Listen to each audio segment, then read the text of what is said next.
Welcome to episode 11 of Book Brothers. I'm Michael Zubel. I'm Tom Zubel.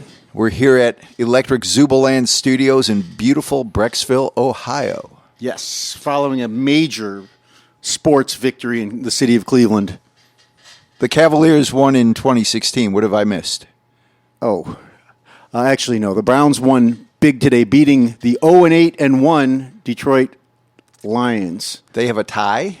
They tied the Benless Steelers last week. There's something to be said for that, I guess. So the city is just, they're burning couches and having a great time tonight. They're celebrating in downtown Cleveland. And we're celebrating by doing our 11th episode of the podcast. Thanks for joining us, folks. It's a perfectly Cleveland fall Sunday afternoon here. Yes. And we're going to be wrapping up from our previous episode the largest book haul of our yet young careers. We went into great detail about the first 3/4 of it during our last episode, and we're going to conclude things today and then move on and discuss what we think makes a book rare or valuable. And by the way, that subject will probably be different a year from now. Uh-oh. Well, just based on the last 30 years. It's I guess it's one of those things where you have to embrace change, and things always change. Right. Or seemingly so. Yeah. So they say. So says the Buddha. When we come back, we'll detail the conclusion of the big book haul and then proceed from there.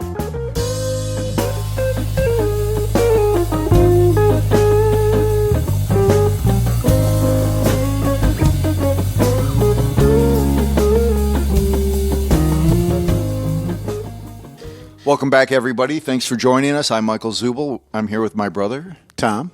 And we're going to harken back to last spring when we did a deal for about 50 to 60,000 books in a southern suburb of Cleveland. We were last at the point where we were liberated from our parking lot when a car broke down right in the entryway. Yeah. The folks extricated the car, and we went on to our evenings. I think I went to the gym and made a piece of orange roughy that night, and had an early bedtime because I was so shot from that eventful day. Yeah, I think I went home and I think I went to church that night. Gotcha. Yeah. All right. Not the Church of the Subgenius. No. But that is where we left off, in the garage door escapade and all that. Right. And one of the important aspects of the deal was before we began to remove the books, I had a couple house guests here at Zubeland. My dear friends, I'll use their names, John and Laura. They're from a city of little significance on the East Coast, and it was their first visit to Cleveland. And John is in the information systems business, so he was interested in hearing about the whole scenario and this mass of books out in a cornfield, so to speak. Well, the princess and I feted them and took them out on Friday and Saturday nights, and then Sunday, Diana goes into the hard sell about, you got to see what these guys do on Monday morning. It's going to be great. You're going to be overwhelmed by it, and there's so many books. It's a freak show, et cetera, et cetera. Well, there's something lost in translation because Laura is sort of standoffish, and she's looking at Princess in sort of a defensive mode. And I'm not really picking up on this. I'm sort of doing my thing and making dinner and hanging out. And John's interested in going and checking things out when we initiate the first attempt to get the books out of there. Now, Sunday evening passes. We have a nice time. Monday morning, I get up, I go to work, I hook up with you and the crew. We get down there and we start working away. And a few hours go by, and I'm curious because John was interested in checking things out, and they're not showing up. So I get in touch with Diana. What's going on? Oh, we'll be there in a few minutes. So they arrive at about 11:30, and everybody's looking kind of embarrassed. Well, what was the problem here? Laura, by what Diana was telling her, thought that we were going to put her and John to work hauling the books out of the place. We were going to get some cheap labor out of them. It's kind of like when you go to a vineyard and sometimes you're allowed to step on the grapes. Exactly. They thought we were going to let them step on the book or haul out the books. Right, haul out the books, get sweaty, hurt your back, break a nail or two. Jeez. So that morning they're at breakfast and Diana's gung ho and John's interested. And Laura is sort of like not shaking her head and looking wistful until Diana gets the truth out of her. And Laura's like, I thought this was like a nice retreat vacation. I don't want to have to work. So Diana, Can't say I blame her. Diana cleared that up. Yeah. They came, were bowled over.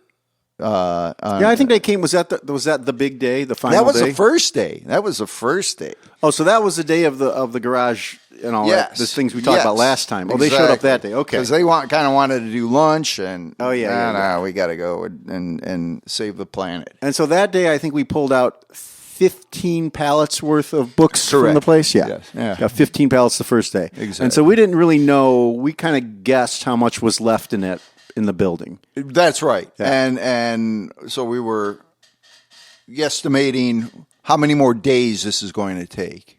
Went back, reviewed the situation, reviewed our methods, and then you hit upon the solution. The solution was, what was the solution? Rent a 30-foot freight 26, truck. A 26-foot truck. With a lift gate. That was it. Well, don't give away all of our trade secrets, but we found a way to do this. And so I drove that big old truck out there. And rather than remove the boxes from the trucks at our facility box by box, we palletized the boxes on site. Yeah, on site. And rolled them in with our pallet jacks and then continued on while you shuttled, what did you shuttle, 8 or 10 pallets worth of books each trip? Yeah, I'm trying to think. I guess we probably did 3 or 4 trips that day. I think we did 3 trips that day. I did 3 big truck trips, and I think we were getting 16 or 18 on a truck. And we didn't even bother with the vans because we realized that palletizing was the way to go rather than putting things in a van piecemeal. I think from my recollection, we were getting 16 pallets in a truckload. Yeah. And so we did probably like 45 that day and probably 15 the first day. Correct. And so we ended up with about 60 pallets of books. Yeah, and we had the 4 old guys, including you and me and Frank and Timmy, and then 4 or 5 younger men, younger fellows, including my ne'er-do-well son, who bopped out at lunchtime because he had to go do whatever he does. But had Brad's son, Brandon, and Brandon was this 18-year-old football player. So he was picking up these 80-pound boxes as if they were a pen and pencil set. And I remember, and he of course, like a lot of young people, he's sort of quiet and not really doesn't really say much. And I got him back home after the job, and I peeled off some cash and paid him. And he just looked at me and said, "Okay, bye." He's a man of few words. To which I said, "Now wait a minute. This was the easiest money you'll ever make in your life. You have to realize that." We'll see. I hope he doesn't have that hard of a life. It was a monster of a job. We did clear every single book out of that place. Yeah. And we've so far worked.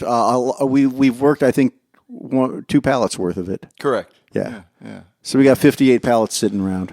We'll get to them. Yeah, it'll happen. Sure. Yeah. Absolutely. I mean, it's a booze collection, so it's kind of like wine. Hopefully, they age and increase in value, etc. I would think so. Yeah, they're nice, clean books. Yeah, it was fun. No harm, no foul, and move on. I just got back from the East Coast 2 days ago. I got another 3,000 books in the van. Mm-hmm. So that's to add to the. That's nothing compared to this job. That's right. That was, and I did that by myself. So yeah, word to all you librarians out there: we are available for consultation. Absolutely. Yeah, we at this point in time, I think we're professional book movers and collectors. Yeah. So, thus endeth the largest book collection saga to date. Yes. We'll be right back.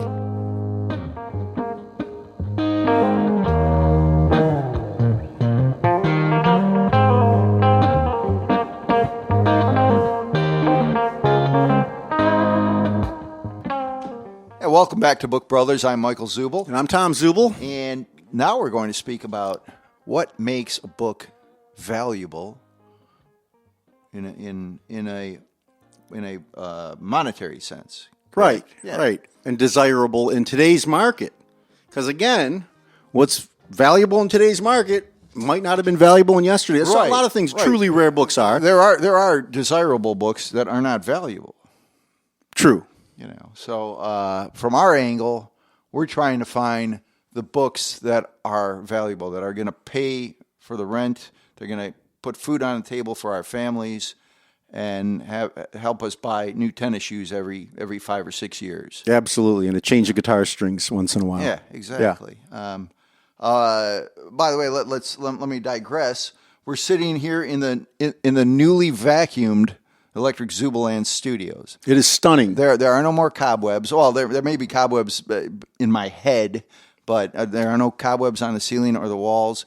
It's spick and span. The place looks great. Thanks to the little Cleveland guy who came in here before with a vacuum and did a really good job. And speaking of cleaning people, we'd like to give a shout out to the passing of Rosa from the West Side Market. God bless Rosa. One of the finest cleaning people in the world, and a fine human being. It was sad to hear that she went on to the next plane. Anybody that's been at the West Side Market may have crossed paths with her, and she was a fine person. A big fan of the band, too. And a fan of our band Slap, absolutely. Well, back to the issue at hand. What I tend to believe really drives, first and foremost, value or importance in a book is its focus and its relevance to earth-shattering or culture-changing or historically important occurrences. So a book that has to do with, let's say, physical relativity in 1904, written by a guy named Albert Einstein, is a lot more important than a popular culture book on physics written in 1962. Gutenberg's Bible, of course, is the seminal example of something that was earth-shattering. It changed how books were printed overnight. True. And life changed for many people. And so that's a 600-year-old Bible, right? Or thereabouts, 500-year-old Bible? 1496 or something like that. Yeah. And so every week, almost, we get calls from people that have, quote, ancient Bibles from the 1700s, from the 1800s, from the early 1900s. And we unfortunately have to tell them more times than not, your Bible is a good thing to just keep on that shelf as a family heirloom. The Bible is a great example of something that's mass-produced on a regular basis. Hence, it's not hard to find. Hence, it's not going to be valuable. Even those big old leather Bibles from 1825. Right. They're curiosities. They're fun to get your hands dirty on. Yeah. But they all have the same text that the Bible's had for the last 500 years. Right. Don't throw them out. They're nice to look at. They're nice works of bookbindery and all that sort of thing. Sure. But your old Bible is probably not worth anything other than sentimental value and visual aesthetic value. Exactly. And then after the Bible comes William Shakespeare. Sure. I have a set of Shakespeare published in 1922. Right. What's it worth? It must be worth it. Shakespeare was a great writer. Longfellow. Well, he was a great playwright anyway. Yeah. So we know, more things that make something valuable, perhaps signatures by really important people, signatures by presidents.